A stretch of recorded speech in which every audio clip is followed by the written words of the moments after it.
Beloved, let us talk about something often left unspoken in the church: mental health. There are many today, faithful, God-loving men and women, who walk with heavy hearts, depression, anxiety, trauma. They lift their hands on Sunday, but cry alone on Monday. They believe in God, yet silently wonder, why do I feel so broken? It's time we break the silence.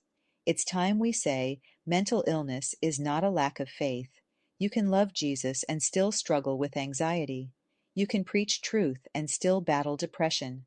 The Bible is not silent on suffering, and neither should we be. Even the strongest have their lowest moments. Elijah had just called fire down from heaven, yet not long after he fled into the desert and begged God to take his life. "It is enough," he said. "Now, Lord, take away my life." 1 Kings 19. What did God do? He didn't rebuke him. He didn't say, "Where is your faith?" Instead, God sent an angel to touch him and say, "Arise and eat." God gave rest. God gave bread. God gave care. Because when your soul is exhausted, God does not shame you. He strengthens you. King David, a man after God's heart, wrote, "Why are you cast down, O my soul? Why are you disquieted within me?" Psalm 42. David faced fear, betrayal, and depression, and yet he talked to his soul.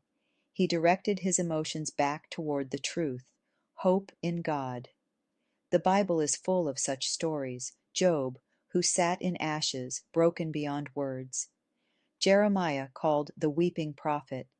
Even Jesus himself, overwhelmed with sorrow in the Garden of Gethsemane, said, "My soul is exceedingly sorrowful, even unto death." Matthew 26. If Christ, the Son of God, could feel emotional anguish, then surely we can stop pretending it's unspiritual to struggle. We must break the lie that mental illness equals weak faith. Would we shame someone with cancer or blame a diabetic for their insulin levels? Then why do we whisper when someone says they battle anxiety or take medication for depression? God made our bodies and our brains, and sometimes healing comes through miracles, and sometimes through medicine and therapy. The enemy thrives in silence. He tells you, "You're the only one." But the truth is, you are not alone. You are not forgotten. And God is not ashamed of your struggle. So what can you do? How can faith walk beside mental health? Talk to God honestly. Don't fake prayers. Tell him the truth. He already knows. David poured out his soul. So can you.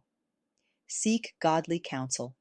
Proverbs says, "In the multitude of counselors there is safety." Find a pastor, a Christian therapist, someone trained and trusted. Guard your thoughts.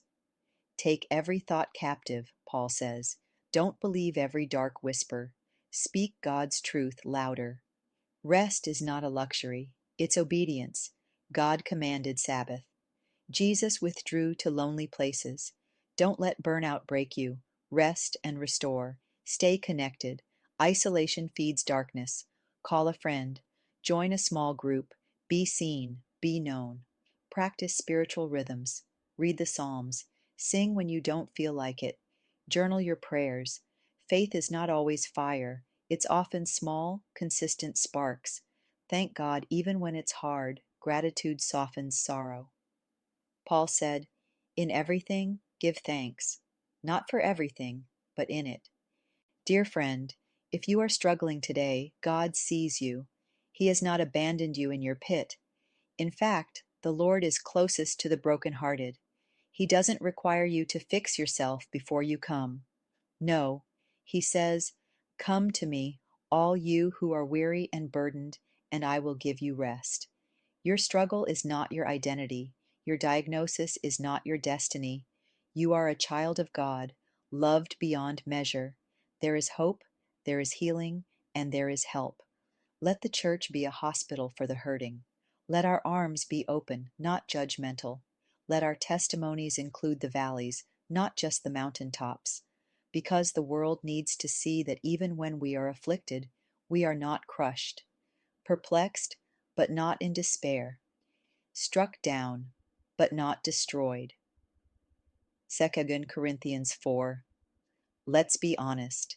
Let's be real. Let's be holy and human. And let's remember the shepherd who restores souls.